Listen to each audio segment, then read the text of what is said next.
पातळ पोह्याचा चिवडा बनवायला कसा बनवायचा ते बघूया। पोह्याला असं चाळून घ्यायचं हे बघा।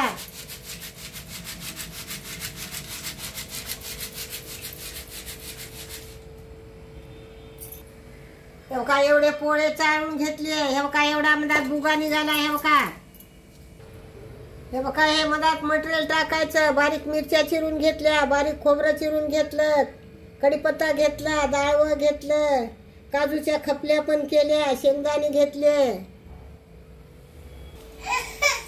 हे बघा पोह्याला असं 5 मिनिटं भाजून घ्यायचं, कडक होतात।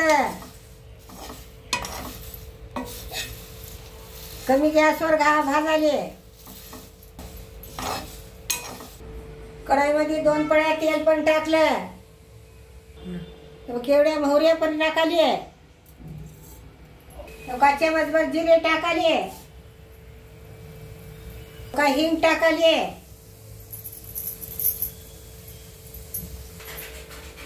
खोबरं टाकाले, डाळवं, शेंगदाणे, काजू टाकाले,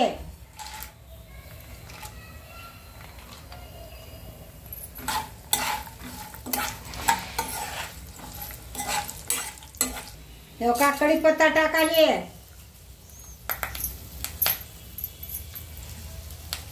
हिरव्या मिरच्या टाकाले, हळद टाकून घ्यायचे। आता समजा कळलंय। चमचाभर जिरावण मसाला टाकाले,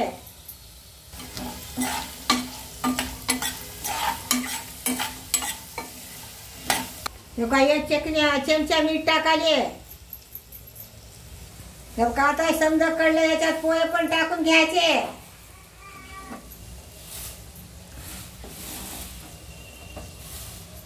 चांगलं याला असं मिसळून घ्यायचं। 2-3 मिनिटं ठेवायचं गॅसवर, मऊ पडतात। मग ठेवल्यावर गॅसवर कडक होतात।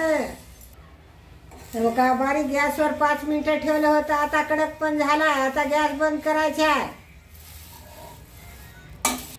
हलवत ठेवलं होतं गॅसवर। आपण बनवणं झाला। काय खाऊन बघा, करून बघा, कसा झालाय ते आम्हाला सांगा। लाईक करा, कमेंट करा, काय सबस्क्राइब करा। धन्यवाद मंडळी।